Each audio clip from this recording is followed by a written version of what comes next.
Springtime, did you move them? Did I what? No, I guess he was joining himself.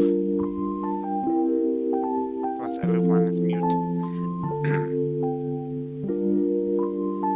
Oh my god, now I lost Scarlet. What do you mean? Oh, there she. She's going to the vents! Oh. And the vent is really huge. Why is there a wrong block?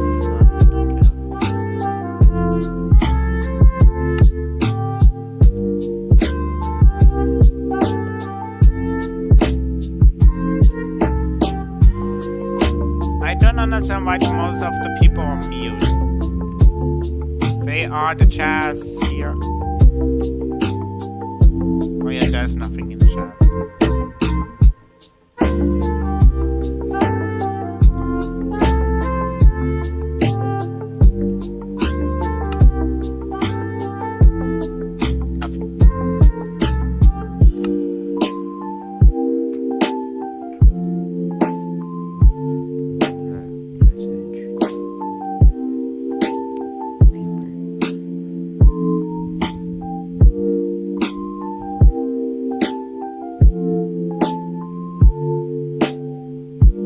Not free to apply. No joke. Springtime VR game.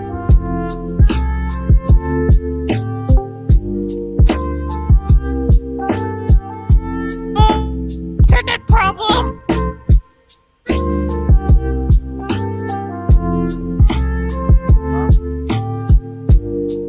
What is up?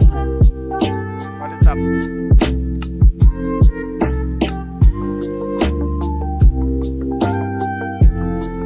I just got radiation, guilt, anxiety, something else. Are you making a video? No, I already did a video. No, With my... not that. I already done a video. Yeah.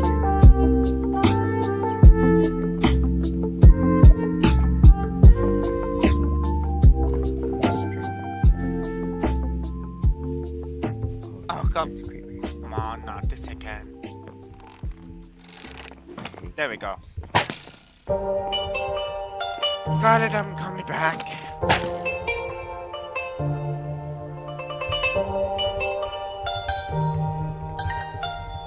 I don't know if you can help me, Scarlet, to find a love or not. I don't know.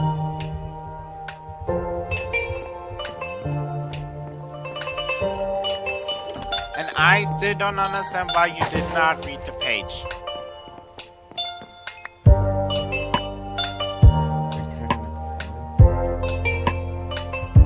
The oh nothing.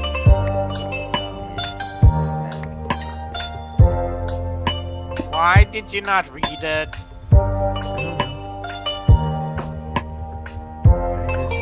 Yeah, gamer done it also. Yeah, gamer done it also, and Springtrap also.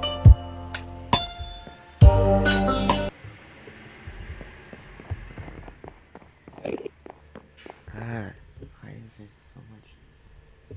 Yeah, no joke, Scarlet. They all didn't read the apply for owner. None of them done it. When there was like 5 people apply as owner, and all 5 of them didn't read it. But it says in the corner. I just And I looked lost at Scarlet. how to sign up for owner or something like that, whatever it's called, and just did it. That's it. Oh yeah, this is gonna be the new roleplay play, Scarlet. What? What the f- What the f- Read the villagers. I'm a kitty cat still. I'm on the wheel. On the wee woo.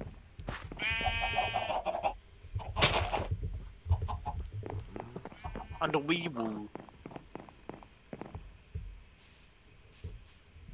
On the wee woo.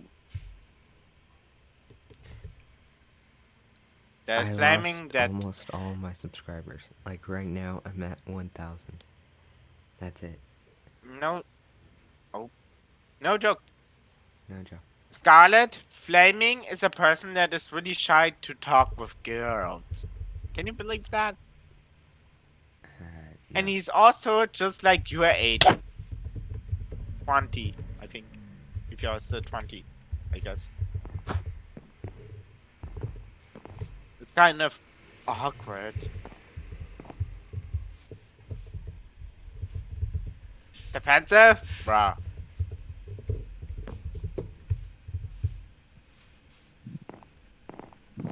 When I have like over 1,400 subs.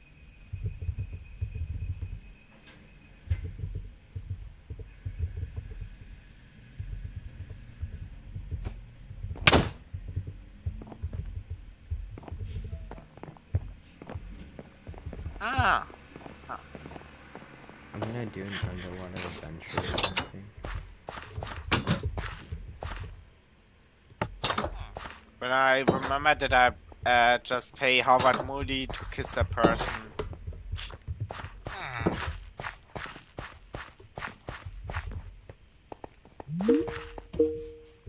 Oh wait, hold on. And like, and one of the senior moderators sharing for me. She's fire me up. She really want me as a staff member. Oh, yeah, the old building I have to remove that. It's kind of useless. Kind of. Who needs that? No one. Can I just throw my sword? Who needs that building if no one is even using it at all? Bye! Oh, okay. I used it once. I'm at Pirate's Cove and... Oh yeah, I remember in this place, Game Master place, kind of.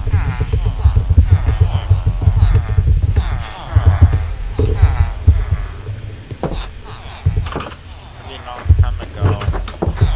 Well, I just reminded everybody that wasn't here yet, so we'll see if they get in the next 2 minutes.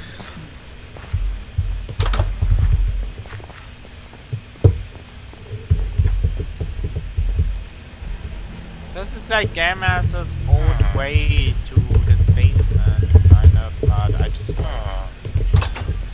The fox!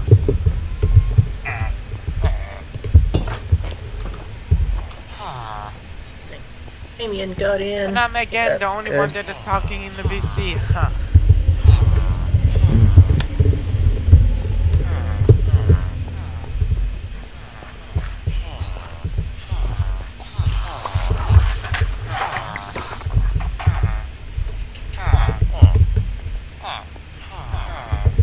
Wait, did someone tell me that before that someone wanted to take Jake away from me?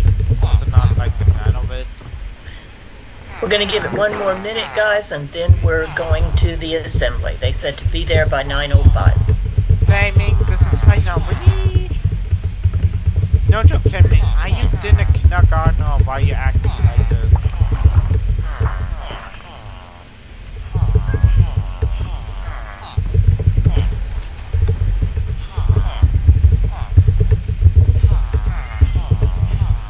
Wow, I still don't understand what's Flaming because I really don't like you talking. Because of a girl, I guess.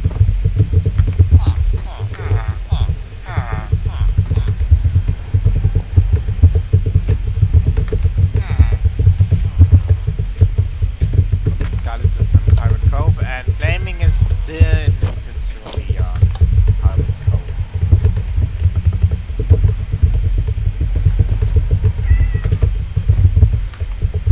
When am I kitty cat? Small kitty cat. Like a chubby, Okay, I'm chubby gonna share kitty my cat screen, of folks. player model.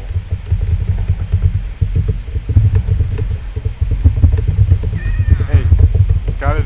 Do you want to test the scaredness? You know Oh, what this I mean? is looking different. I still see it as a husky. What? Husky? Okay, I I'm don't not get even this. a This is not husky. showing me the things to...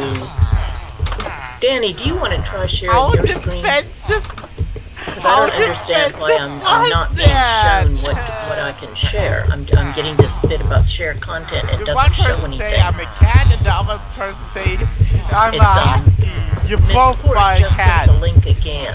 Okay, I can't do two things at once. So are you Oh, not able to make share it your skip, screen, make or it is it skip. because you're... I'm gonna rejoin I click on because share I'm the also on screen, mute. and all it does is show me these things about Microsoft Whiteboard and collaborating on this and that, and it's not showing me, in other words, what I can share on the screen. And I don't know. I'm gonna have to figure out why. That's maybe, I suppose that's some change they made, but Okay, can you make me a presenter and then make me put the link in the chat? I can Oh. see if while you make me presenter. well, I'll just- yeah, Port just sent it. It's right there in email. So let me. Oh, here's Cash. Okay, that's getting it into the wire, Cash.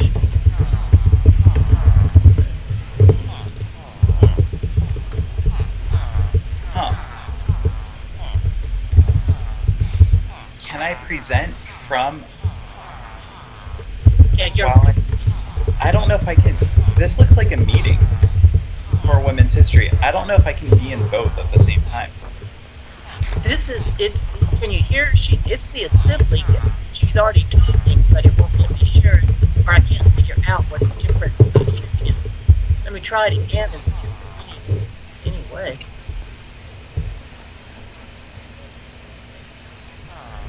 So I can share my screen. Wait a minute. Here it goes. Here it goes. I think. Away. I live in Lake Forest Park, so I'm Okay, just up that's the north fine. part of the Oh, lake. got it. Let's get started and we'll go to the Weird. next slide.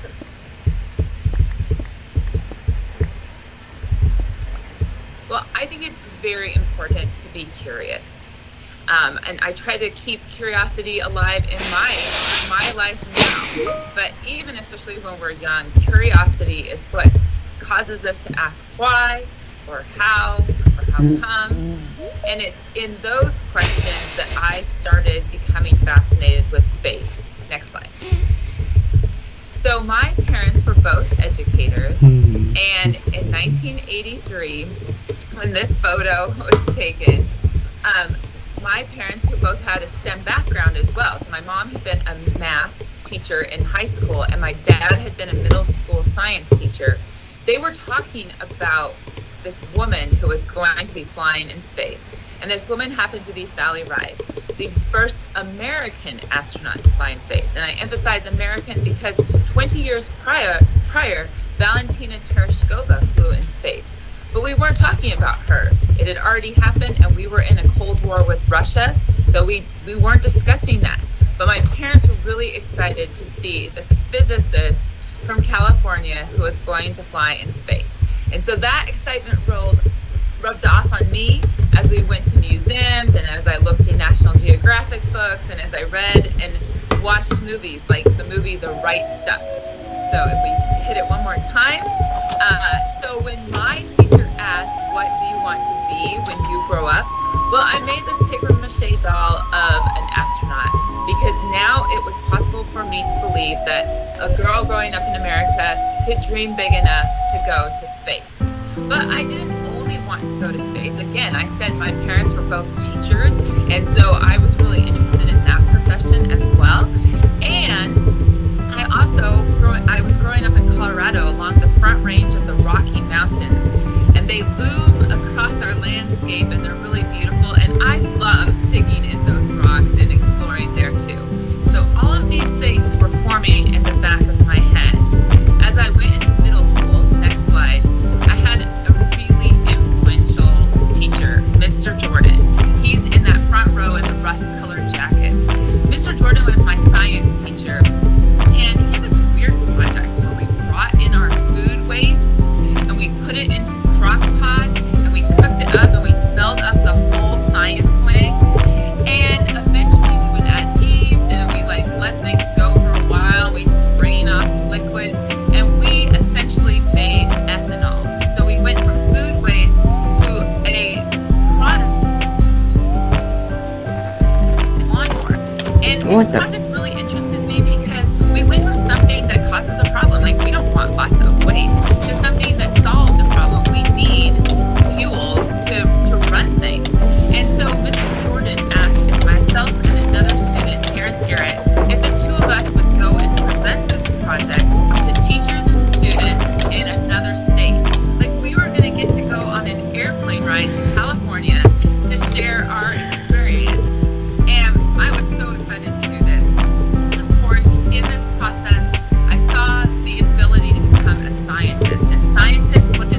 They solve problems, they share their ideas with others, and they learn from others, and they enjoy the experience along the way. And so we, of course, we're in California, so we had to go to Disneyland too.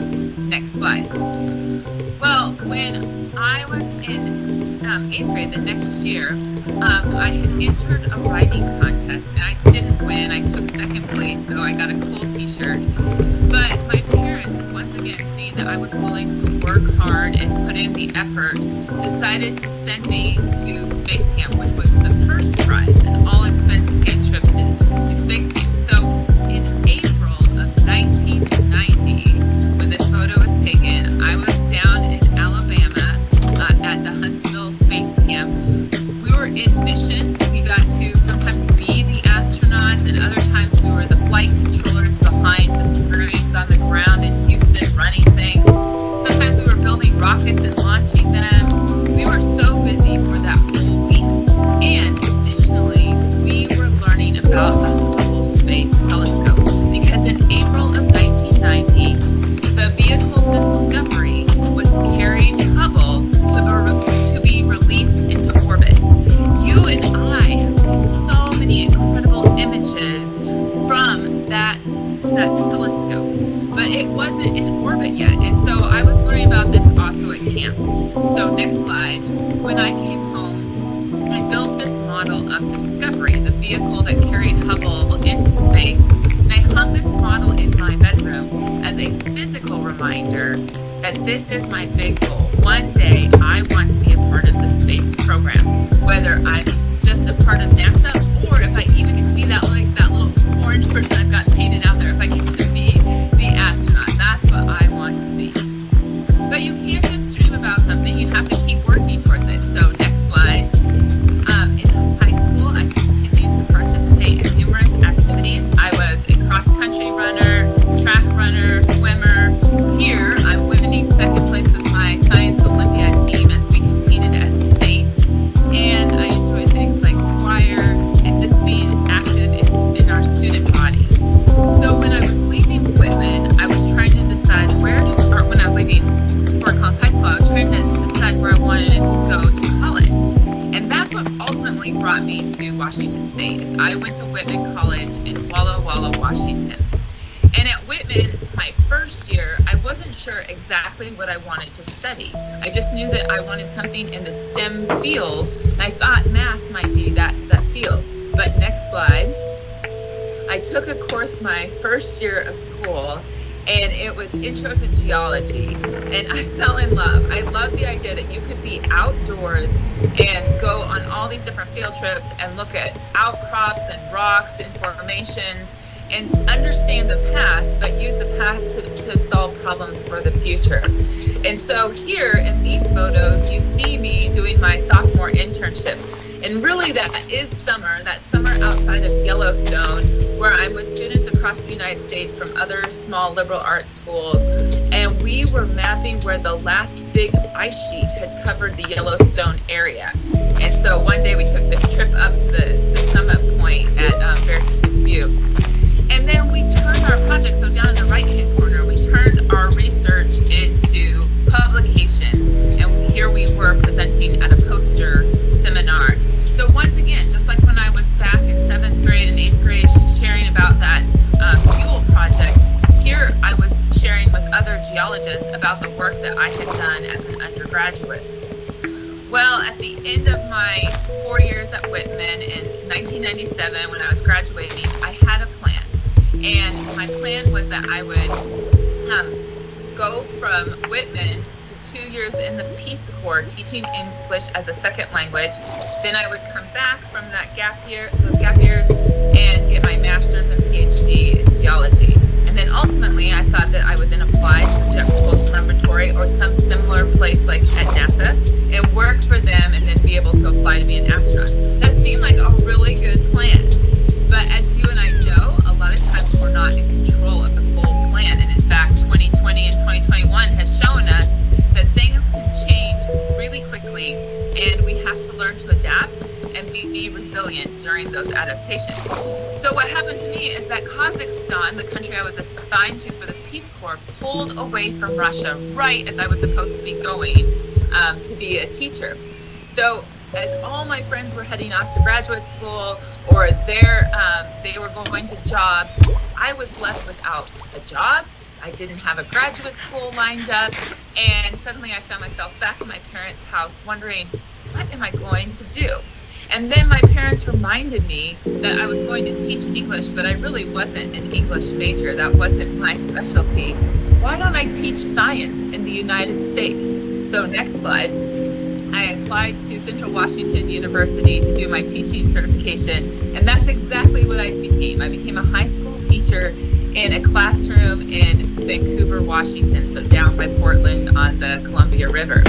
So these are some of my students that I taught while I was there in Vancouver. And I started out by being an earth science teacher, which made sense from being a geologist. And then eventually I started an astronomy class. And I started that because I wanted students to be able to keep going on in their science curriculum, but to focus more and apply the sciences. And astronomy is a great way to do both chemistry and physics and planetary sciences, or some kind of earth sciences applied to the planets, but through the lens of a particular focus.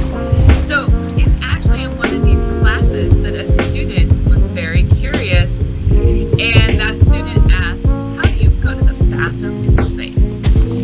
I didn't know. I had an idea of what I would want the bathroom to look like, but I didn't know. So I went, of course, and Googled it, and in Googling the answer, I was taken to a NASA website where they had a great explanation of how to use the space toilet on the space shuttle. But also they had an answer to my life question. How could I become an astronaut? Well, they were hiring teachers as part of the class of 2004. Oh my gosh, they were hiring teachers. I was able to apply. So I had to write many essays, of course, fill out lots of health applications, go to an FAA doctor and get a physical, and send all of this package it took quite some time, but I absolutely wanted to become an astronaut, and I absolutely wanted to follow through with the process. So next slide. About 6 months later, I finally got the call to come down to Johnson Space Center in Houston, Texas. And at the Space Center, I was being checked out with another 25 other applicants. There had been a total of 100 out of thousands, a total of 100 that would be able to come down over a series of weeks, go through medical tests, aptitude tests, and then also going to take some tours. So here I'm on a tour, and I'm actually getting to see how you go to the bathroom in space. So if you're curious, like my students were, and you wonder, how do you go to the bathroom in space? This is how. That blue hose that's under my legs, if you pull that from a cradle and you use some of those levers on the side, it will eventually start a vacuum, or it will start a pump that will pull air down the tube. And so you add a funnel, and every crew member has their own funnel, and that's where the urine goes. It goes into the hose and then down into a tank. And through the course of missions, sometimes that tank fills. And so we have to actually empty the tank, and we vent that overboard, and your urine becomes space dust. For the solid, it's a little bit more like a porta potty. There's actually a little trap door that you open. Again, you use some of the valves and stuff over on the side, and you do your duty, and then you close the trap door, and literally your poop becomes freeze-dried. So that comes back with the crew. I have no idea where it goes. I'm assuming a solid waste facility or something, but that is how you go to the bathroom on the space shuttle. Now, on the space station, which is the current vehicle that's flying, it's a little bit different. The urine is recycled. Yes, you heard that correctly. Your urine will become tomorrow's drinking water, but it goes through a really big purifying process, which is probably better than our own purifying systems down here on Earth. So there's no worries and no ick factor. But that's how you go to the bathroom in space. And that week of being interviewed and going through that process, that was just amazing to me and so satisfying that even if I was not selected to become an astronaut, I would have felt good because I had gone for my big dream. I think that's really important. There will be lots of things that you want to do along your life pathway, and you will accomplish many of those things, and some things you won't. But if you will have tried, in the process, you will have gained the confidence and the understanding that will lead you on to other things. So I really think you need to try for your big dreams. Well, I came back and I had to wait. I had to wait another 6 months before I finally got the call that I was accepted. So next slide. So now I went from being curious to having to really work hard. Next slide. Because astronauts don't get to just immediately fly in space.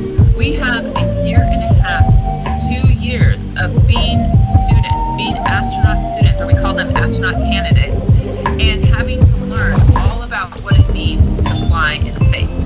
So next slide. First, you have to go and do some survival training, because one of the big things that astronauts do is fly in airplanes. And we fly across the United States from different centers and different airports. So we did outdoor survival training in Maine, and then next slide. And then we went to Florida for our water survival training. Next slide.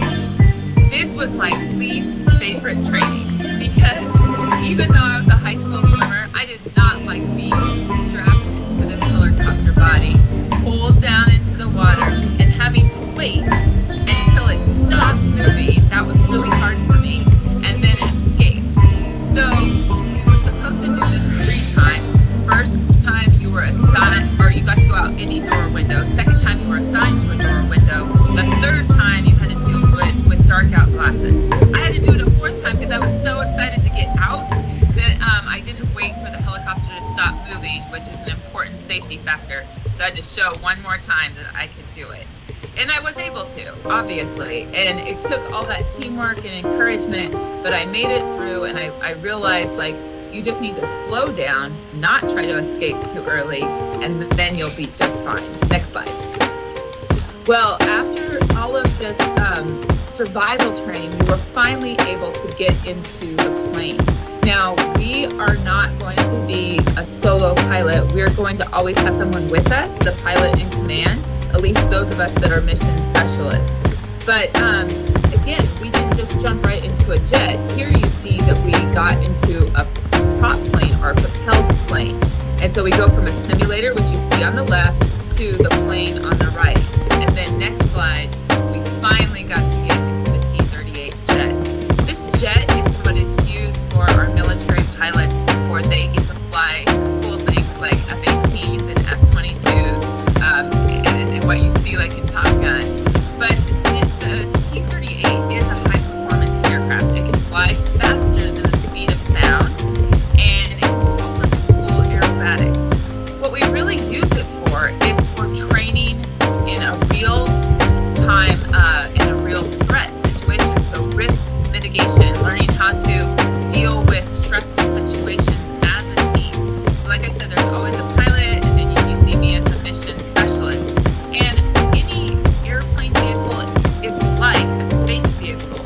There's going to be systems where whether there's your engines or your navigation pieces, like all the equipment and probes that you have to have, or the hydraulics, or your communication system back down to the people on Earth. Those are very similar to aerospace vehicles. So next slide. So that was a great stepping stone and something that we could get into weekly to practice, because then we were getting into the Shuttle Trainer. Now, of course, the shuttle is now a retired vehicle, but at the time it was the primary vehicle we were flying back and forth to the International Space Station. And as you can see, the cockpit of the shuttle is split up. It's split between a commander seat and a pilot seat. And it's got all these switches and circuit breakers. And then my friend Naoko, she's standing back by the back part, which is where mission specialists, we fly robotic arms, we open the payload bay doors, and we do all sorts of other interactions with the vehicle. So I would spend many days learning from instructors, and then I'd spend my evenings and my weekends practicing and working hard so that I could memorize where these switches and circuit breakers were, and I knew how all of the systems work so that I could pass my tests and my performance tests. Those are the most important pieces. So of course we all did that, and eventually we would graduate. Next slide. But again, it was working hard, and we even got to work in mock-ups, and I don't know how many of you have had a chance, but please take this chance. The Museum of Flight here in Seattle houses the slide on the left that shows that full fuselage trainer. That is in the Museum of Flight, and so we actually trained in that. We'd get into the big orange suits, we'd practice escapes, we'd practice setting up the vehicle when you first arrive in space, then how to tear it down, then how to set it back up again. So it's kind of like being a kid in a way, where you're playing house or playing some imaginary game, only you have to do it for real because you're expected to do it in space. So go check out the Museum of Flight and the full fuselage trainer. That was one of my training vehicles. Next slide.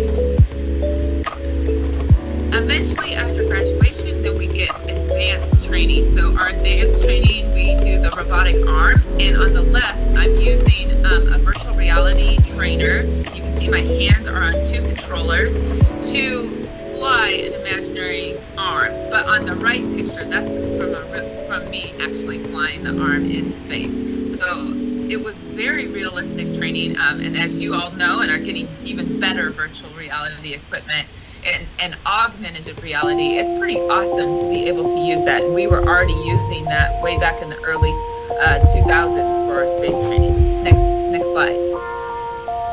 And then my favorite training is the Spacewalk training, and it's in a huge swimming pool, 40 feet deep, 200 feet by 100 feet wide. It's just this giant pool, and we have a full mock-up of the International Space Station underneath. Now this is made out of kind of plastic materials and metal materials, so that it looks real, but of course it doesn't corrode and break down, and it's not the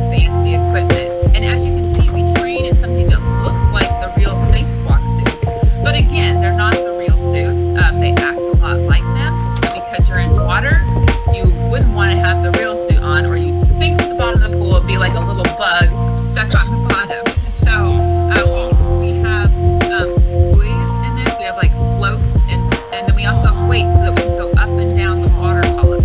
So if you look really closely in the back of the right picture, there's actually a diver. We have all sorts of safety divers around us and equipment divers. And then I like the picture on the left because my very first spacewalk training was right when I was coming back from my maternity leave, and that is my daughter, Cambria, when she's about 5 months old. So she got to see me for the very first time suit up and get into the water, and she's with her dad, my husband, Jason.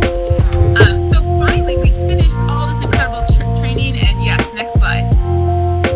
And now it was time to wait and then look forward to getting assigned a mission. So during that time, I would say, and during the mission as well, just look for opportunities of joy and gratitude, because I was really thankful to have this amazing job. And then also there's all these parts along the way that help you get ready for your own mission, but aren't necessarily your mission. So next slide. I finally, like I said, was assigned to the flight of STS-131. And so here are my teammates, from our commander, Alan Poindexter, to all three of us new rookies. We were going off to provide the space station with additional hardware and equipment so that when the shuttle did retire, it would be ready until the next the SpaceX vehicle could come on board, and also some other delivery vehicles. And so our job was to train together for 1.5 years before flying this mission. Next slide. So it would be on April 5th of 2010, and then we'll click through these photos, that I would go from being the little girl who dreamed about becoming an astronaut to building the model of Discovery to flying on Discovery. Literally almost 20 years to the day from going from space camp and building that model to flying in April of 2010 on Discovery. So next slide. This video will show us that we arrive out in the vehicle, we get loaded in. That's me there in the center. I was the flight engineer on the flight deck. I'm ready to go. And we have to lay on our backs for like 2 hours. And then finally these main engines light. And once they come up to full thrust, then the solid white boosters that you'll see here in a minute, those big white boosters will light. And when they light, you get the biggest punch in your back and you start shaking. It feels like you're on a wooden roller coaster. And everything's bouncing, you're bouncing. It's just a lot of power that's going through there. So we will ride those big solid rockets for 2 minutes and 20 seconds. And then they'll come off of the shuttle and they'll fall back into the ocean. Then we'll continue on with the orange tank, which has hydrogen and oxygen in it. And as it's burning, it just burns through those 3 engines that you see with the glowing kind of blue glow. So that part, once the solids are off and we're in just the 3 engines, then the ride smooths out. And those engines start to accelerate more and more and more. And as they accelerate, we start to feel heavy and heavy and heavy. And that is because we are pulling what we call G's. We're accelerating faster than Earth's gravity as we speed away from the surface of the Earth. And we're pulling that through our chest. And so we pull up to 3 G's, 3 times the amount of gravity. So it feels really heavy. And then finally the engines cut off and we float up in our seatbelts and we are looking down over Europe. So it's been like 8.5 minutes and we're looking down over England and upper northern Europe. So such a crazy ride. And it doesn't end there. We have to then get ready to circularize our orbits. We have to prepare for another burn before we can start getting that vehicle ready to be our home. So next slide. Well, my job, like I said, one of my jobs was to be a robotic arm operator. So here I'm using the space shuttle's robotic arm, which makes that arc, and it's picking up a longer extension that will be used to check out the tiles of our vehicle, make sure it's safe, and also the weak edges. And I love this picture because as a geologist, this is over the Red Sea.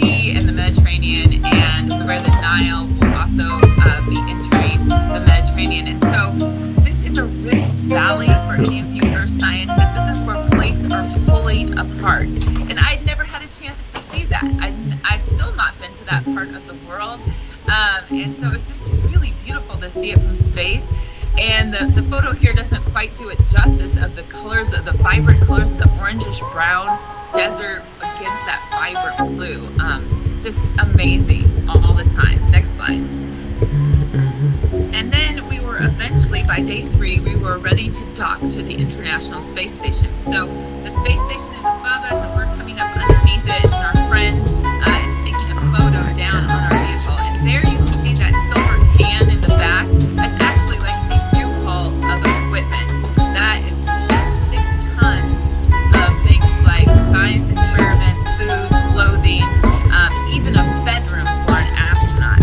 And behind it is a white rectangle, and that is an ammonia tank. And that ammonia tank will be used to help cool equipment on the outside of the space station. Ammonia is a little bit like Freon in refrigerators, and it was used to pick up heat loads. So those were our 2 big payloads that we were bringing up. Next slide. Well, when we arrived on the space station, our friend Tracy, who's in that maroon shirt, we joined her, and we just happened to set a record. No one was out to set this record. It just was because 3 women in blue, we were all on the space shuttle, and Tracy was already on the space station. And so we set the record for the most women in space, which is pretty incredible since I went from being that little girl who hadn't even seen an American female astronaut fly in space until 1983 when I was, in 3rd grade, to becoming one of the women who set a record, to just show that women are a part of the force, and we will continue to be. And I hope this record is smashed sometime soon in the future as we return to the moon's surface, this time with women putting boots on the moon. Next slide. My friends Stephanie and Naoko, they're using a different robotic arm. So you can see all those screens next to them. They are using those screens to help them picture the elbow and the hand grapple fixture of this robotic arm so they don't hit anything on the space station as they take that silver module out of the payload bay of the shuttle and berth it to the space station. Next slide. And then all of our jobs came to be space movers. We had to get all those bags into the space station, which is easy to float things. So that part's the easy part. The hard part, as you can see, is that things float. So you can't just set a box down and then unload it. You have to trade bags and make sure things are bungee. You see a whole bunch of bungees back there. So because everything floats around, you have to do a little bit more choreography. But it is super fun to float through and be a space deliverer. So next slide. So here you'll see me floating and carrying fast food. Literally, those food canisters have things like meals ready to eat, everything from chicken fajitas to macaroni and cheese and vegetables.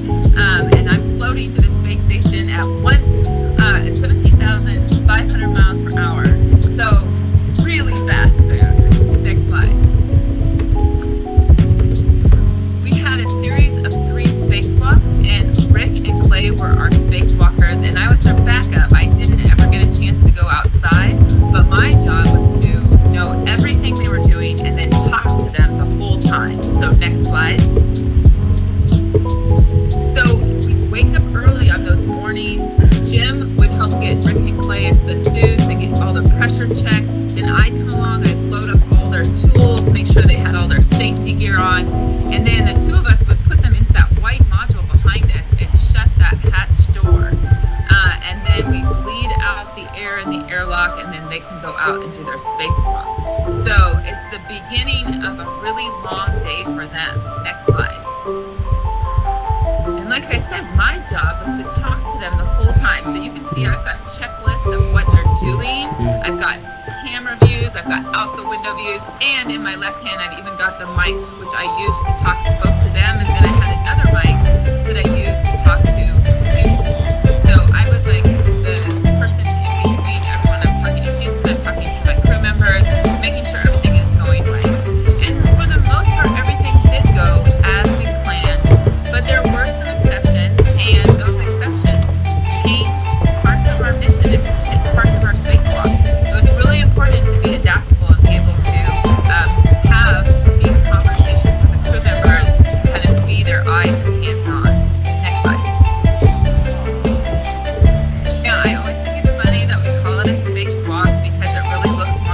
space hand walking versus walking like a normal ambulatory here on Earth.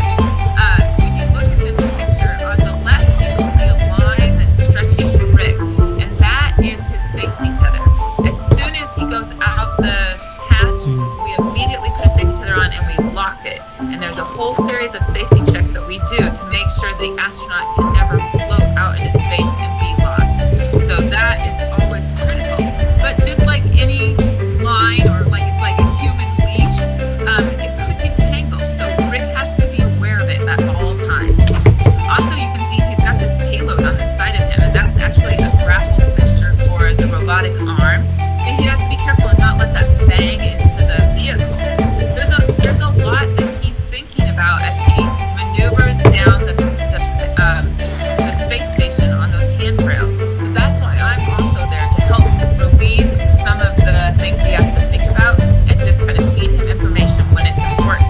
And sometimes it's really important because we go around the Earth every 90 minutes, and so you can see he's got his gold visor down because the sun is up, but in 45 minutes the sun is going to go behind the Earth, and so it's going to be important to put his visor up. And so I will talk to them about that. I'll talk to them about their gloves and making sure they're heating their hands, and just that everything's going right, doing health checks, because sometimes you can get working away and kind of forget, like, yeah, things are changing around me. It's very dynamic. So that's what my job was too. Next slide. Well, Stephanie and Clay were inside, and once again, they're back on that space station robotic arm. Next slide. And they're essentially supporting us as being crane operators with that arm.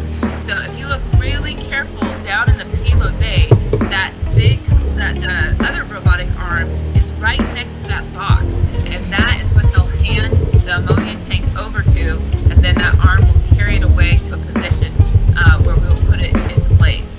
So next slide. There you can zoom in and see them maneuvering the ammonia tank over to the space station arm. And we had practiced much of this in the pool.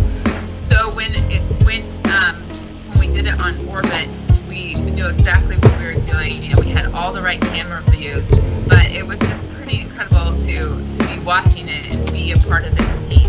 Next slide. So once when I took this photo while we were doing a spacewalk, and it was because we were troubleshooting some bolts, and we were waiting for an answer from Houston at the mission control.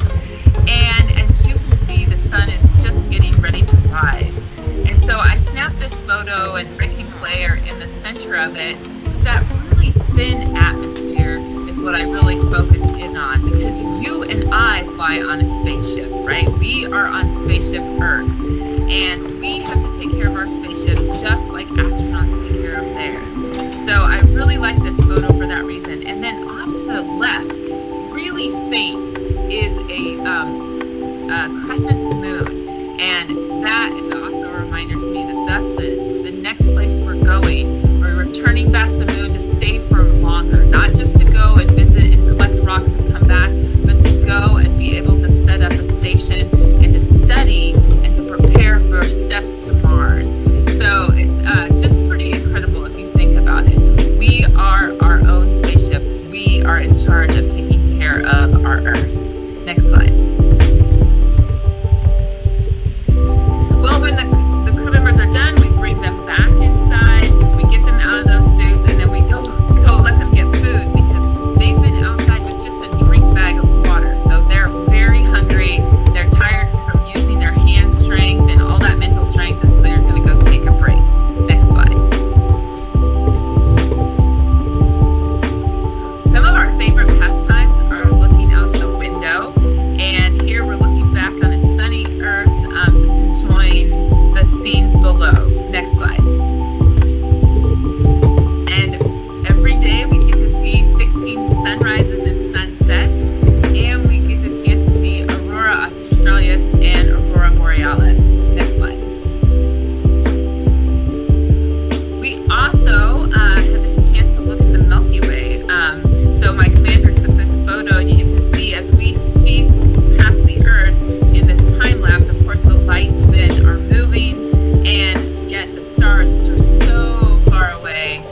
remain fixed, looking like they're fixed position, and the beauty and color of that Milky Way was just awesome. Next slide. We enjoyed meals together. This is a special one because Naoko and Soichi were the first two Japanese crew members to be together in space.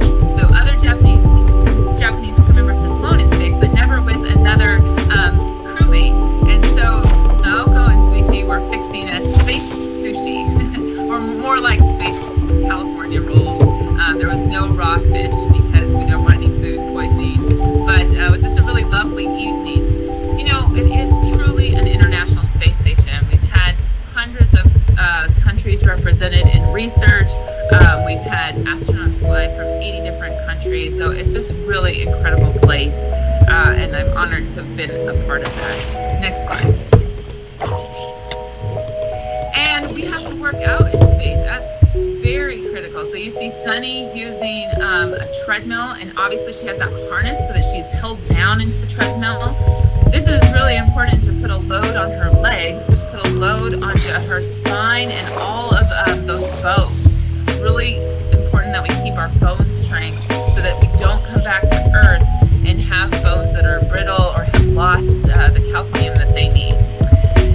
I'm using a cycle ergometer in the center, which is a lot like a bicycle, but I don't have to have the seat. I can just float above and pedal away. And then our commander is using the advanced resistive exercise device. So obviously you can't lift weights in space, but you can pull against a resistance. A lot of us use those bands here on Earth to do resistance training, but this is actually using air, a friction of air in a cylinder to pull against, and so that helps them work out both the big leg muscles. You can do your arms, your abs, everything. Next slide. And then we have all different experiments that have flown in space, from those that are just astronaut inspired, like the flowers in the upper left hand corner that Scott Kelly flew, to things that university students and elementary school students, all age groups have flown in space. And so you see plants, and then of course the butterfly and spiders. Thousands of experiments over the past 20 years. Next slide. Well, it was an enjoyable 11 days on board the space station and a total of 15 days in space, but it was time for us to come home. So our pilot, Jim Dutton, is using a hand controller to back the shuttle away from the space station. Next slide.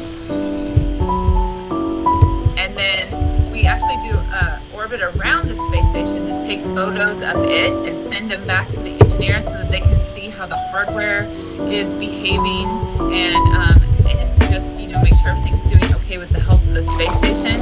And as you look back there on Earth, you can see the snow in that upper left-hand corner. So we're probably flying over Canada or the upper United States when we are doing this orbit. Next slide. And then we would eventually come back and land in Florida on runway 33. Next slide. So it was an incredible journey, one that you saw that started from curiosity, and I had to work hard, but along the way I met so many incredible people, and I'm just really joyful that I got to fly in space. So at this point, the next slide, I'd like to open it up to your questions. Okay, so our first question is, in all of your years of being an astronaut, what was the most exciting or fun thing that you did? Yes, so the most exciting was flying in space. That launch is incredible, and then just being on orbit and getting to look back at the Earth in so many different ways and see places I was familiar with. One of my favorite passages is looking down at Crater Lake and then identifying all the volcanoes of the Pacific Northwest, but then also seeing new places like I told you about, going across the Mediterranean, seeing the Red Sea, and just seeing the desert, the colors, seeing the Brazilian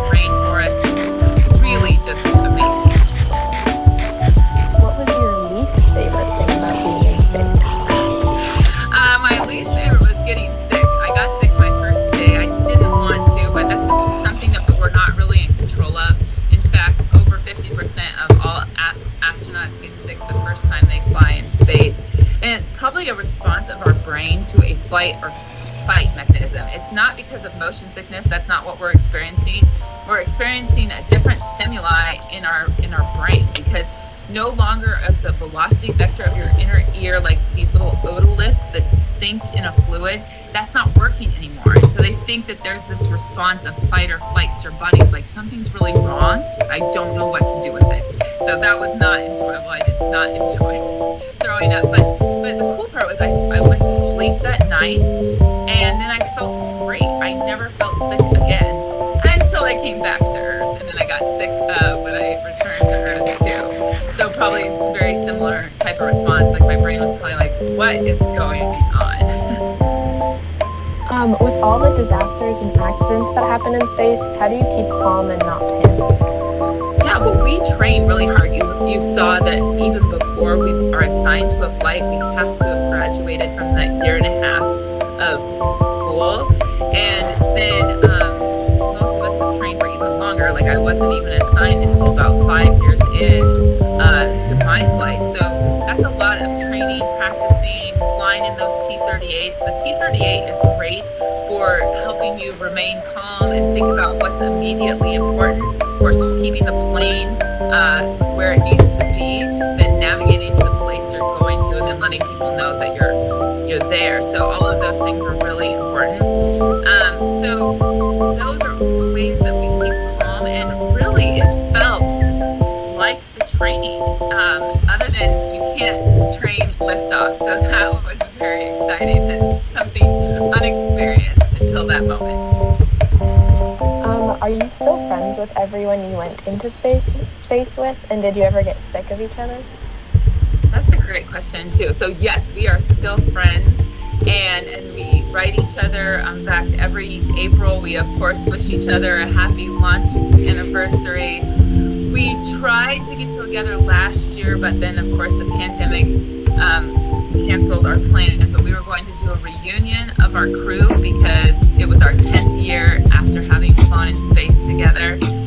And do we get sick of each other? Well, like any healthy family, I mean, there's moments where you're like annoyed, but also that you realize you really need each other, and everyone brings to the team unique capabilities, and also just like are just fun to be around. So if you get annoyed with someone, you quickly want to make up, and you know, all of us need time. Sometimes we need just a little space. So if we're frustrated because we made a mistake, and we're frustrated ourselves, or we're frustrated about whatever happened, like we just maybe need to take a break, and then we come back and make sure that we don't do those things anymore. So yeah, we talk about that. That's really important as part of our training. We do National Outdoor Leadership School, so we can go backpacking with different groups, and we talk about our behavior in space and what we're going to work on, because it's that critical to be able to not get really angry, but to just, you know,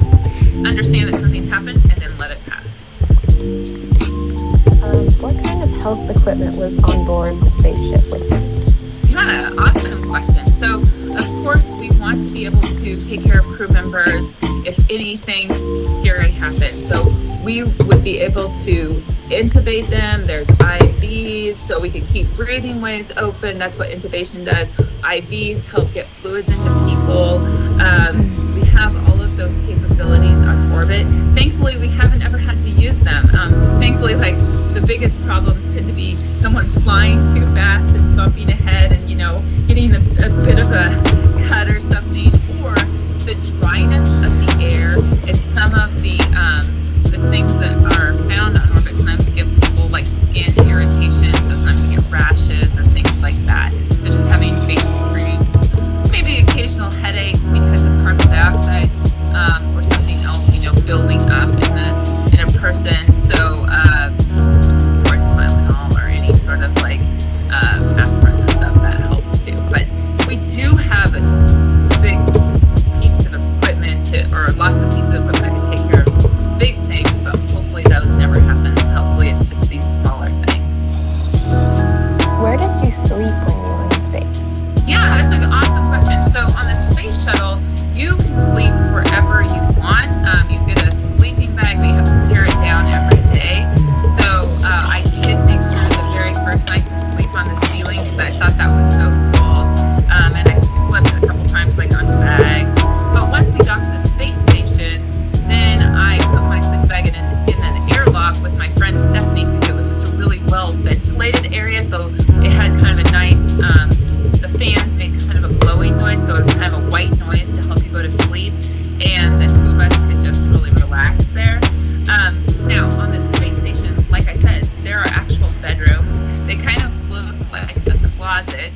because you don't really need that much space in space.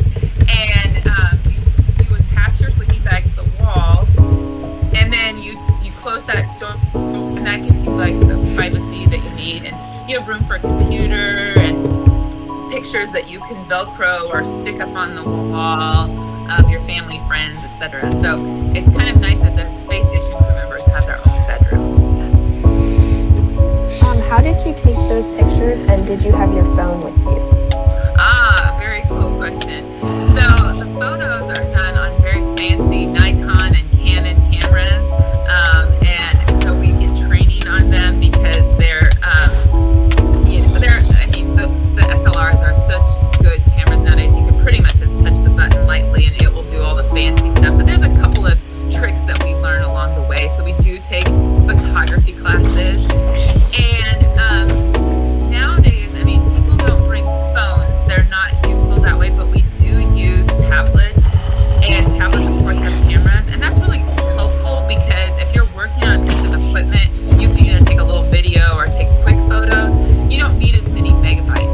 Part of my presentation is really dense with data in those pictures because they're high resolution pictures.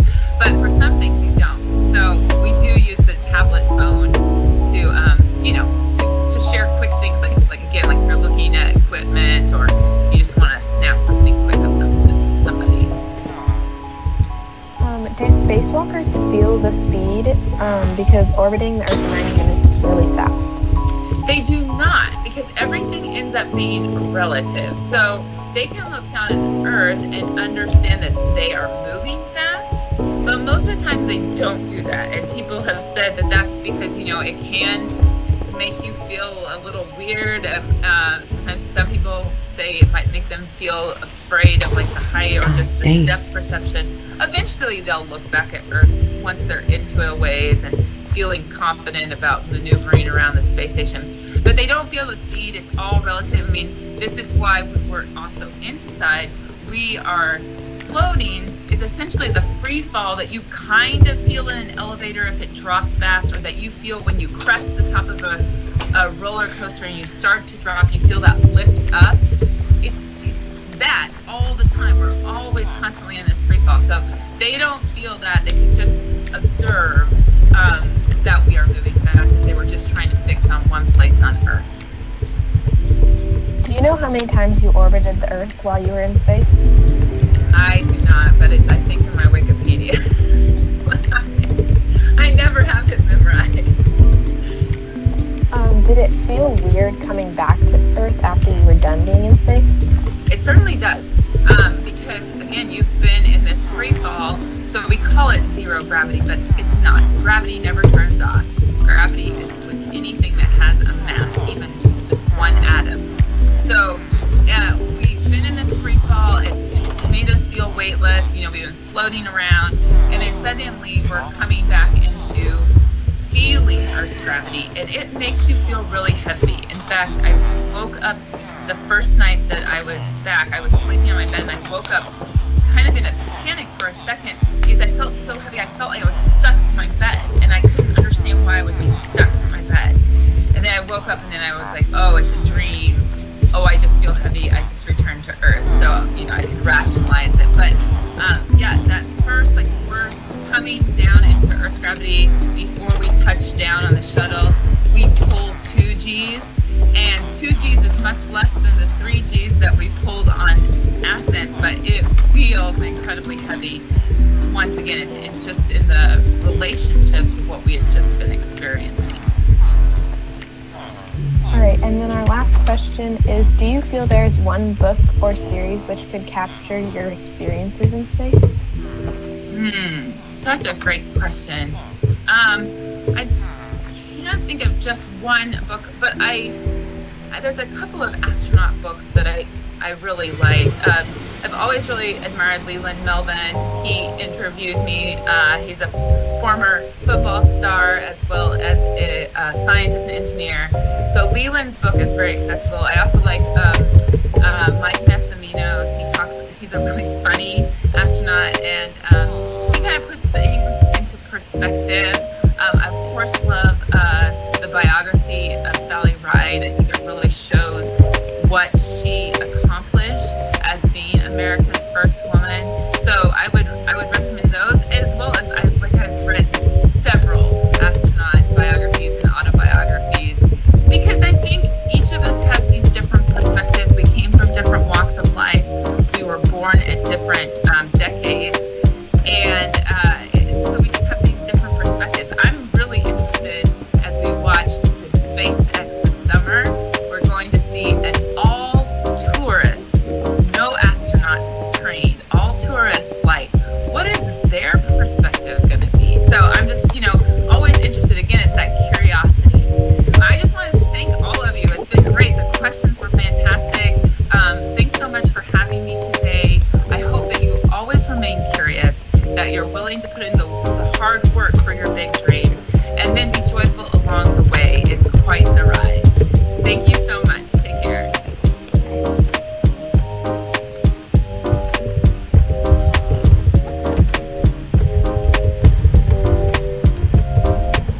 Okay, everybody. Can you guys hear me? It's time to go on to your first period class. They've got a schedule set up today that allows you to go to all of your classes. So 10:05 to 10:40 is going to be your first period. So that's where you'll go next. Yes, Oscar. Wait, I didn't hear about that. You said we have to go to all our classes today? Yeah. It's they've got a schedule set up so that you can go to each class. Remember how you had to just miss first period? That's not very fair to your first period teacher. So they've got it set up now that just for today you'll have a schedule that'll allow you to go to each class. Well, wait, do we have to? Is it like a questions thing? And in case.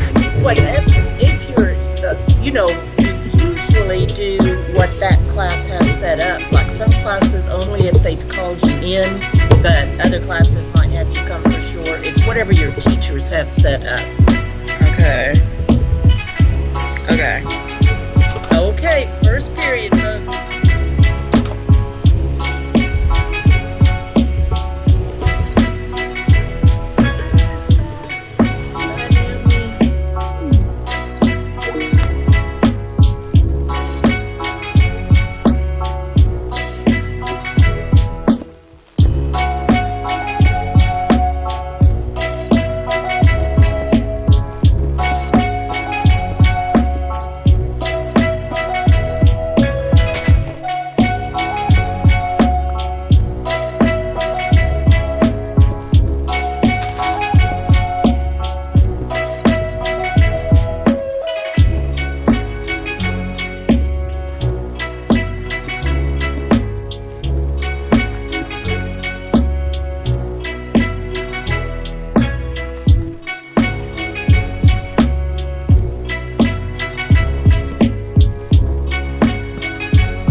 here.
What he's doing again. It's back. Herobrian. That's what I mean. What's back? I don't understand. Herobrian. Getting to be more real and go What? This candy. Candy's real. Creeper. Creeper. Creeper. What did they mean? What's back? What's going on? What? I'm confused. Confuzzled. He is kind of back.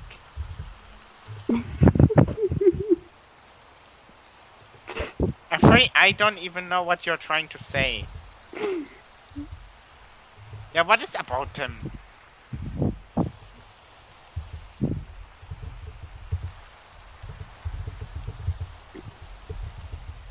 Okay, wait.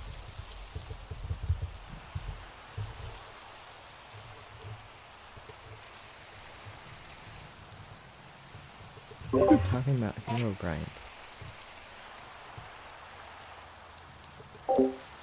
And you apply as owner when you just click straight. Something tried to push me off of the archer top. Almost done. Okay. How had you not noticed? Free. What? How had you not noticed?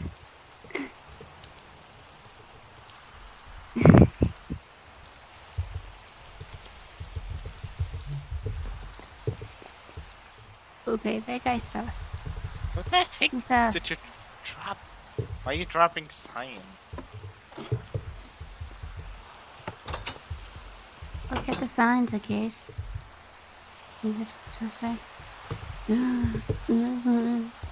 Yes.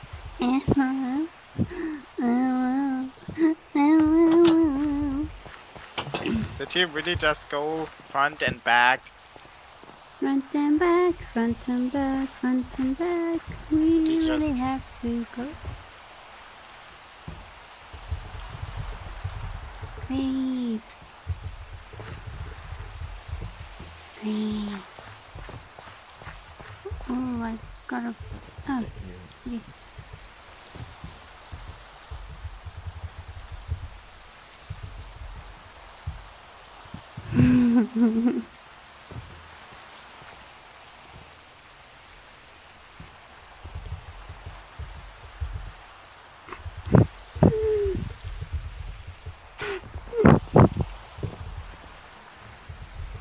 Wait, why are you swearing, Afri? Why are you swearing?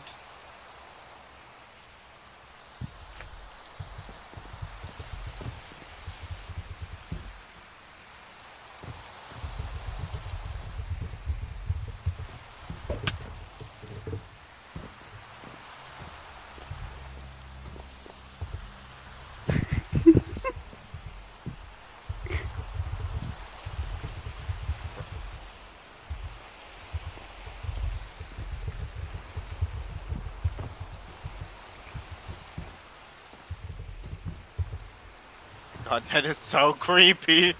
This is so creepy.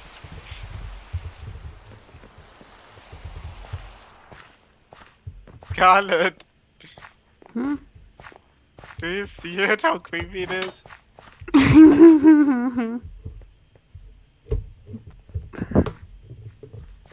No joke. Pog. Wait, fuck is Pog? Oh my god. Yes, fucking Pog.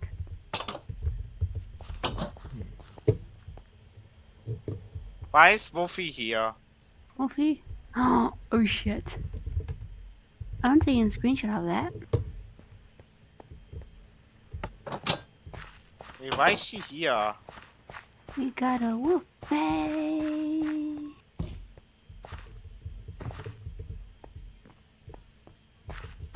And she left. Why did she? Why Yeah, did but she? I Why was she here?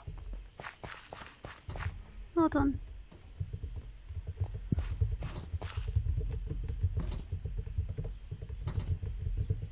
Hold on. Is it? Where is it?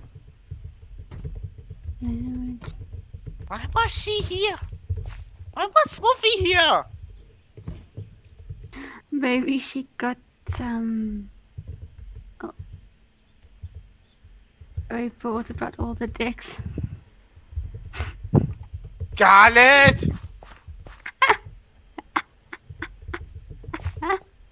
What?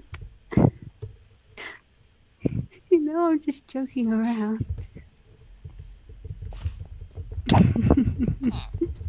Or am I? Dun dun dun. And what is about?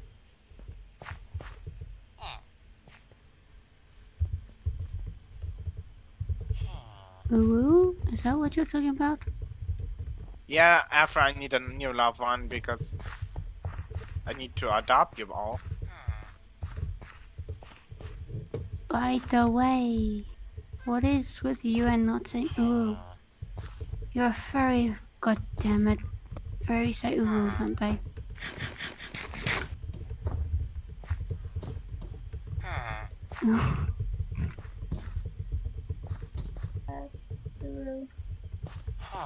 Ooh, I mean ooh. Yeah.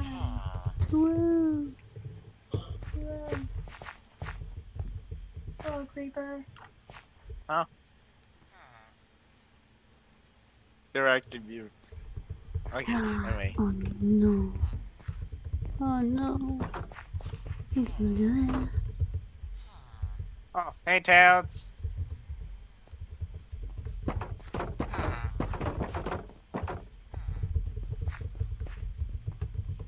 Tails. Moon NB. Wait, Yeah. MB. Oh, that's MB.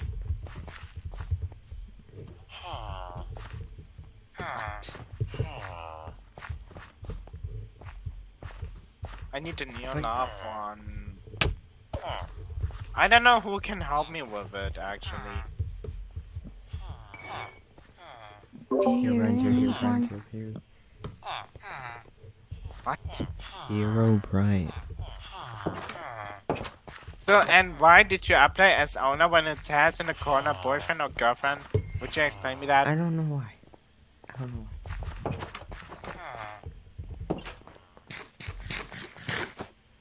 Yeah, I know, Effie, it's awkward. And a lot of people didn't read it. I just woke up, so. I'm No, in I the mean, picture. yesterday when I did it, right? Keep That was yesterday. your ass to the now. But either way, Herobrian is here. Okay.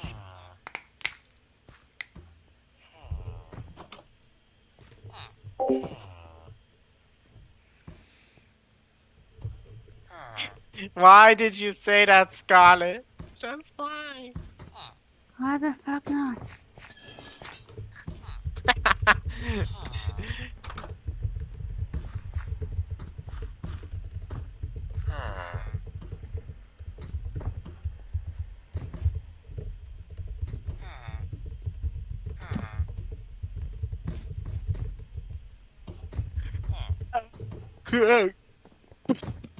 God damn it. If you love God so much, why don't you put a ring on him? And everyone is leaving from the FNAF simulator, I guess. Oh, okay, bye.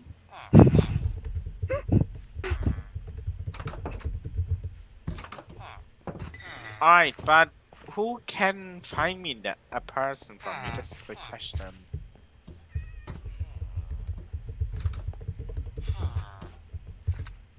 Scarlet, What?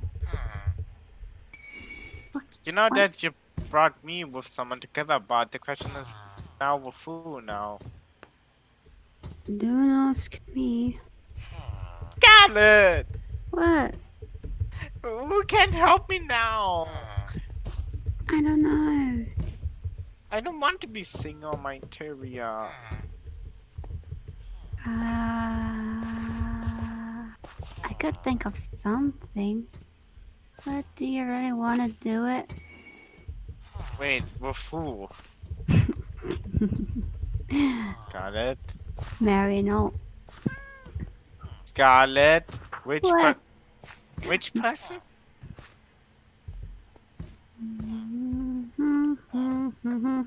Hey, Mary, oh, what? You No, know what how I you- mean, you a know how you- person. You know how you have your alt accounts? Marry that one. Why should I marry my account? No. Oof. You want a real person, don't you? I want a real person, not my account. I'm gonna be more sad. Oof. Then I want to jump off of the window. I don't know anyone.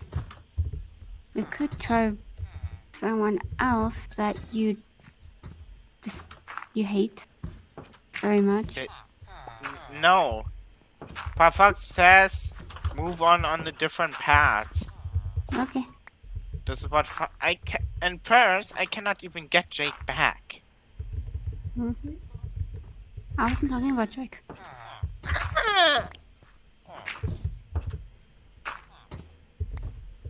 want to jump off of the window so bad. Oof.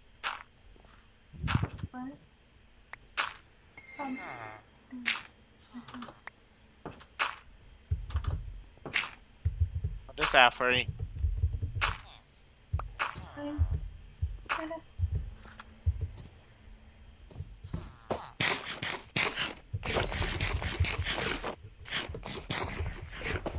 He's pretty soft.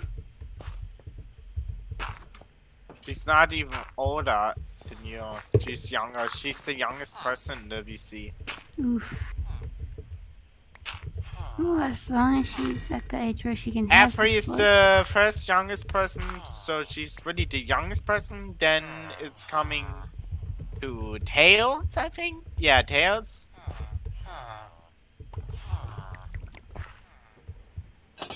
Then I'm the third. Then you're Flaming and Scarlet are the oldest one. Yeah.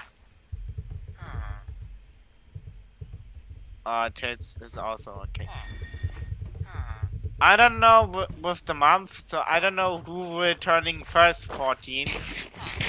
Technically, Moon and Afri could date because they're both the same age. No, Tails don't want date online. He don't want it. He has already a crush on someone else. Okay. Or not crush, like liking someone. Not crush. I am a puppet. He likes someone, I am a puppet. but I don't know. If you shoot me, I will end you. Scarlet, Ooh. what's your Ooh. I don't know what's happening right now. my birthday, April 11th. Wait, what is about Tate's birthday? When is his birthday? Ooh. I know I'm still I streaming, wanna- right? Wait, when has Tate's birthday? When is his birthday? This is my question. August, Januar, Februar, März, April, Mai, Juni, August. Then I guess Afri is older than Tails, I guess? Januar, Februar, März, April. No, wait. Who the fuck is Afri, you older? has wait. Afri has his birthday already. April Februar, Fool. März. Imagine someone having a birthday on April Fool's Day. Okay, it doesn't matter about the age anymore. It's not really that important. We only making confusing us, so it's not really that important. Pug, pug, pug. I'm gonna pug you all to death. Pug, I'm gonna pug. Hey, let's come back. I'm Spawn. Spawn? What, everyone to spawn now? Huh? I just go to new pizzeria. It's a Where's shortcut. Let's where's go the- front. Where's the new pizzeria? New EP. Wow, this place. Oh shares. my god, where did they go again? Scarlet. Why are you Yeah. back in the other pizzeria? You said new pizzeria, and I read a sign called new EP. What the fuck do you think? I was talking to Tails. Oh, and now I'm a. Huh? Is your name Huh? Tails? I mean, I could chip him. No! Even me! He's his own man. I mean, it's. I want to die. What is about Chase, your boyfriend? I don't know, but I want to die. Come on, man. Come on. I don't think he want to kill himself also. Come on. Come on. Kill me. Kill me. You say you're gonna kill me. Why not do it? It's tough. Okay. But the question is right now, how should that going now? I need glitch mango also. Glitch mango. Why do you Also, need why Earth? are you talking like that? Okay, I'll shut up now. No!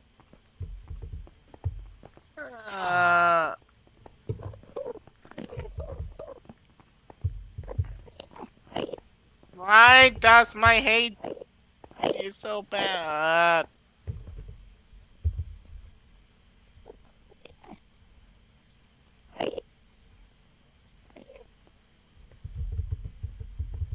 Why does my life hate me that much? Now talking the only one or what? English really is not your strong suit now, is it? Like, there's a lot of things that you said that confuse the heck out of me.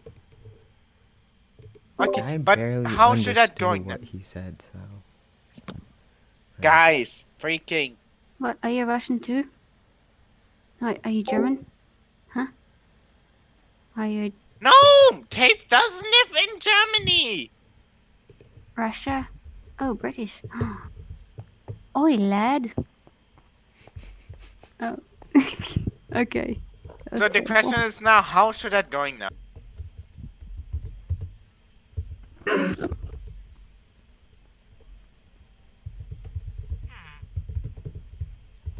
What? No answering.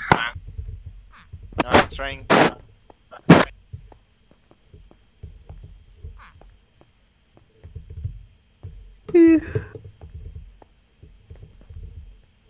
Do I need to boop everyone again? Guys, this is pretty useless right now. Oh, am I useless? Huh? No! Stop Okay. with it! Where am I going? Boop me out. About, oh dear.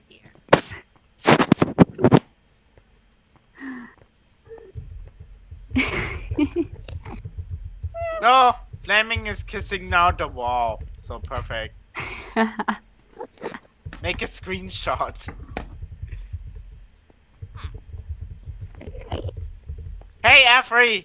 What do you Flaming want? is kissing the wall. What do you want the caption to be? flaming loves walls? Or creeper? Oh, or... hold on! Oh my god, I'm. Oh, do you have a better idea? Yes, go hold. What? You know what I won't press that one then. I want to see what you gonna do. Poop me and I'll never come back. Hey, what if I hug you? Will hug have the same effect? Wait, you don't like hugs either? What do you like? You don't like boobs, you don't like hugs. Then what?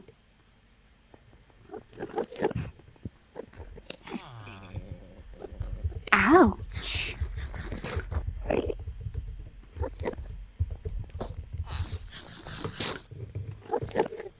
Scarlet, come on.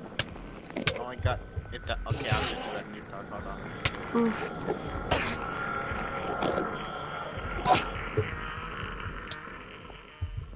Perfect. First arm done. Now to the second. Perfect.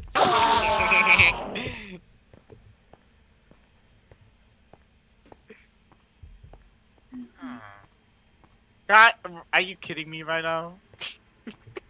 So you don't like affection? Oh! Put stuff on it. Okay.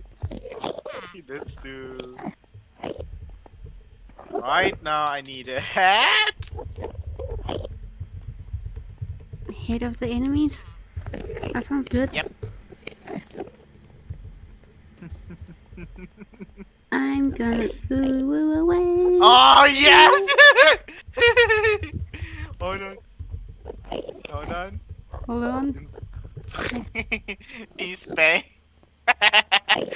Oh, what happened to it? Oh, I got a good screenshot. No, not Viper. No, Fanta Foxy.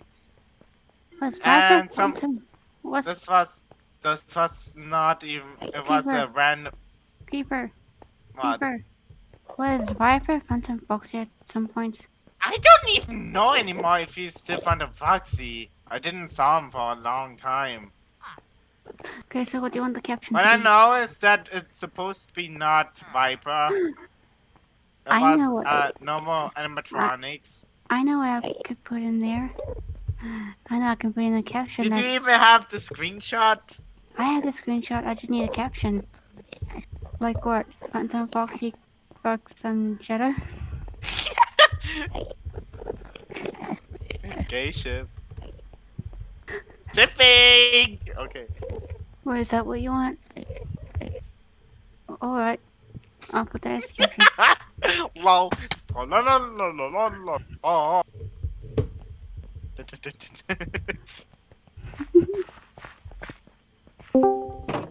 No.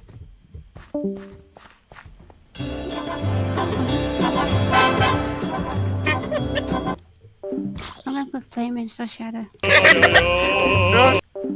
Perfect.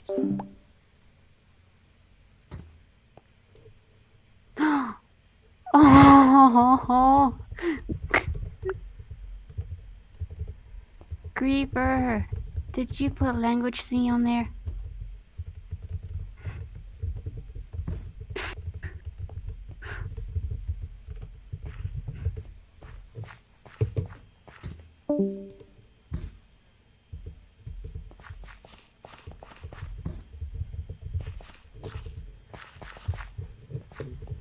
Could you put a language thing up?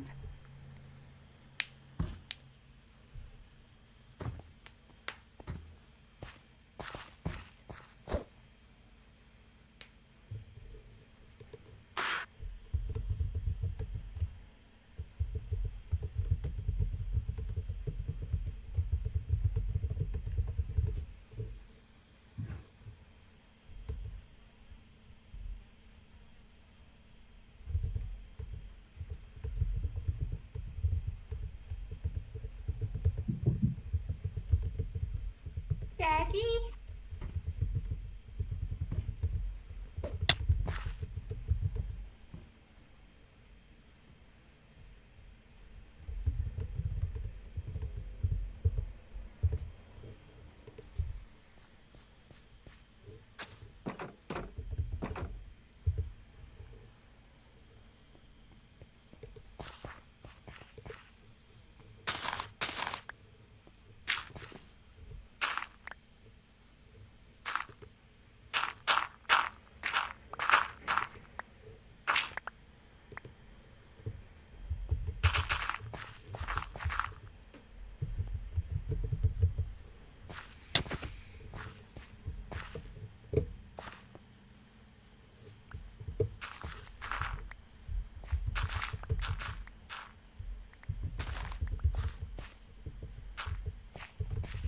Server connection failed, connection timed out.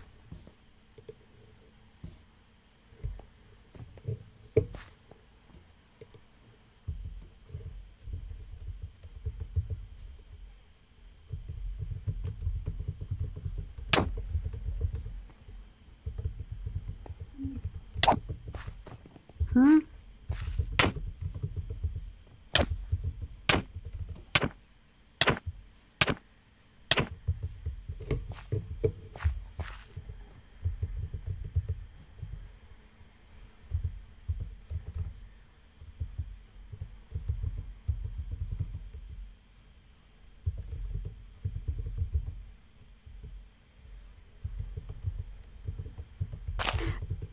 Hey, he's back. Hi, Flaming. How you doing?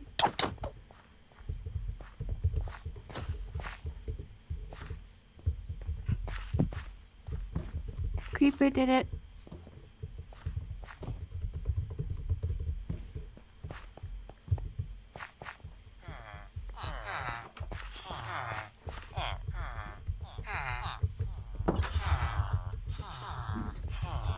He also griefed your server.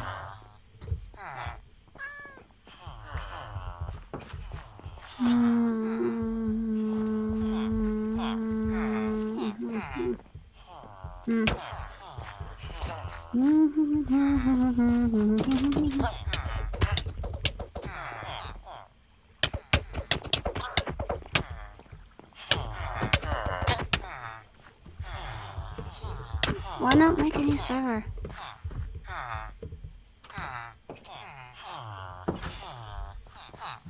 Go. Oh, thanks for the coffee, Free. Why not? We can do it better. Although, did you really not make any backups? What does Love One have to do with backups? Jeez.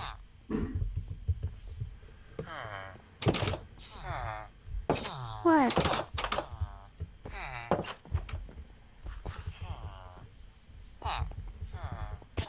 I mean, I don't know anyone you could be with.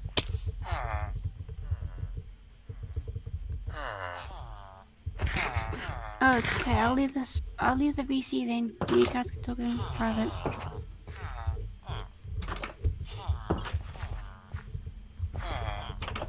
You sure? Okay, I'll be right back though.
I'm in my interior.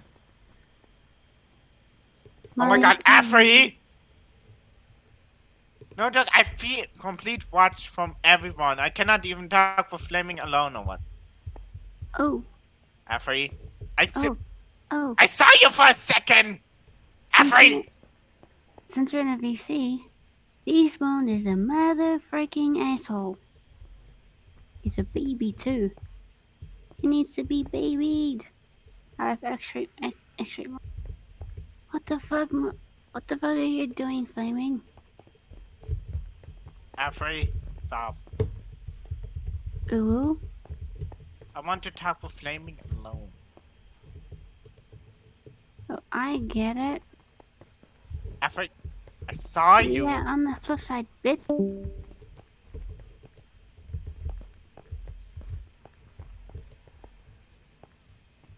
I see you, Scott.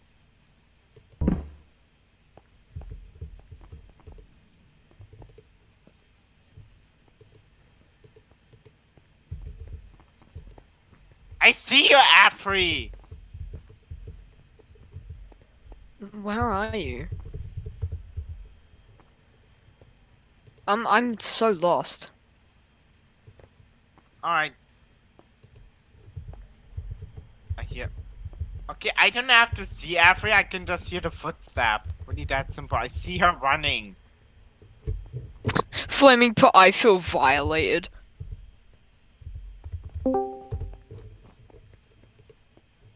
Why do you? I just keep hearing somebody leave and join back. Yeah, it's kind of getting annoying. Also. Like I'm trying to I'm trying to code something, and all I'm hearing is just a notification. Oh, Flaming.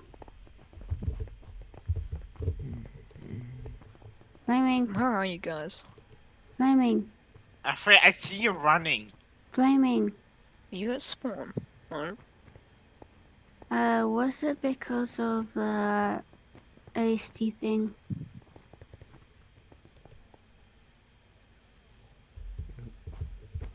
But I fought. Okay, well, you can just yell at Keeper for that. Where are you?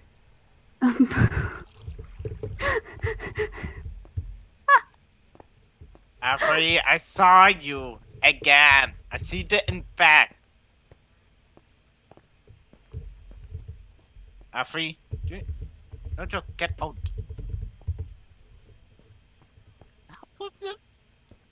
Are we in the kindergarten? Ooh woo, furry kindergarten. Creeper. Ooh, I got pinged. Alright. Fleming, come. Fleming. Fleming, quick. Fleming, come on. Fleming, come. Go, go, go, go. Fleming, go, go. Oh, what? Don't. Oh, okay. Okay, I don't know who spawned, Jeji. Oh, hi. Alright, come here. Oh, hi, Frog Gamer. No, I'm a not fairy. Frog Gamer. Come on, Fleming, come on, come. I mean, okay, what are I you? saw the particles again, Afri. Creeper, what are you? Are you furry or are you furry trash? Doesn't matter. No joke, I'm really close to kick some people out. No joke. Okay, bye. No, from my Tyria. From my plot, goddammit. I'm at your plot. What, you gonna get rid of a little boy? Ha ha ha ha. You gonna start a fight? I'm with Bonnie. Little boy is gonna start a fight with Creeper type. I'm at TV. Creeper type is gonna start a fight with. Okay, I was not ready.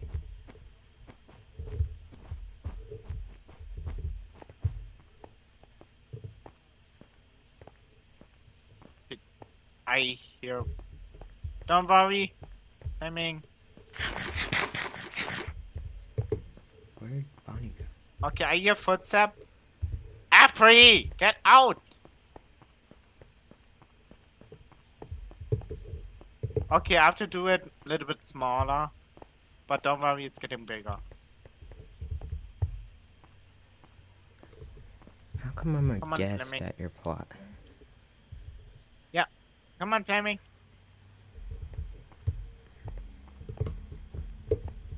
Come on. I hope she's not following. Come on, Fleming. Alright, come on. Come on, Fleming. Don't be shy.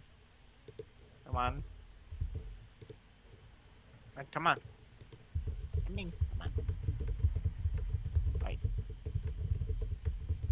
Okay, watch out. Okay, come on. Come on, Fleming. What are you doing? What the heck is that?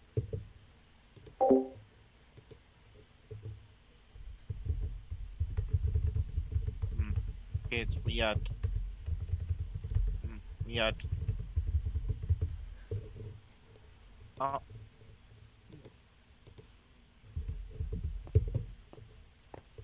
First of all, you was never risen a manager. My start, I think. Okay, this is like one of the building what these people hated. So I don't know. Hold on, I want to make sure. Okay, every summer outside. Okay. Okay, perfect. All right. Okay, okay, come on, Fleming. Come on, Fleming.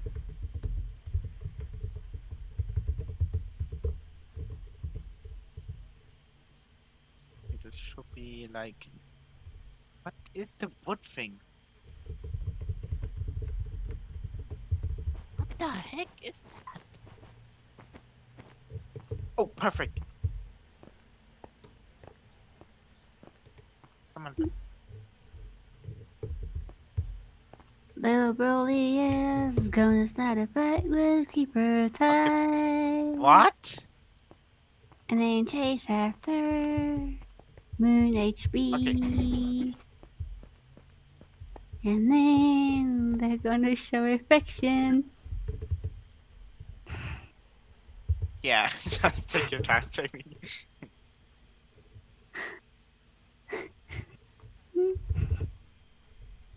I'm probably gonna die. Probably not. Probably. I look on the bright side. I'm gonna die. Okay, flame is coming.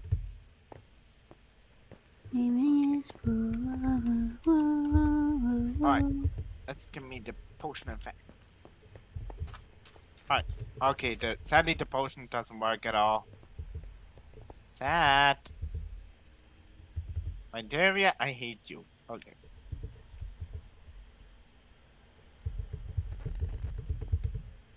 Okay, yeah, that's fine.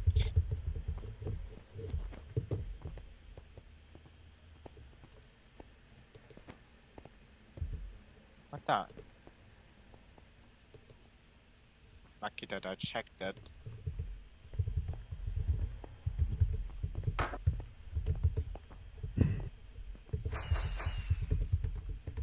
What? Okay, I think we should be like. What happened to Broly? Why is there a lit fan? Alright, let's go up.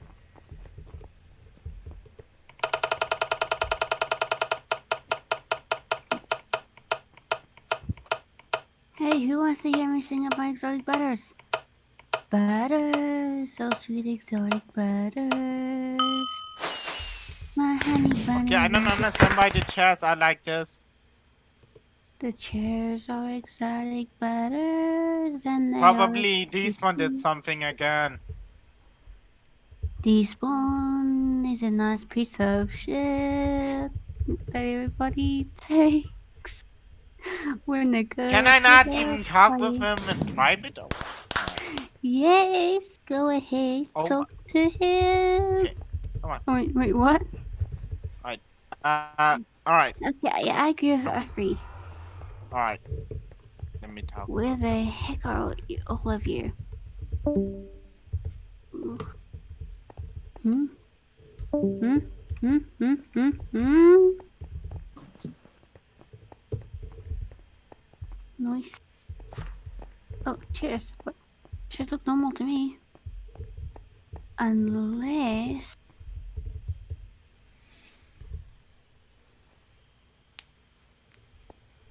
Where are you guys?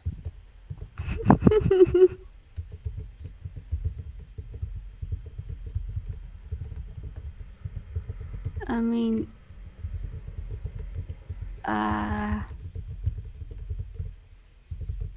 Okay. Somewhere. Of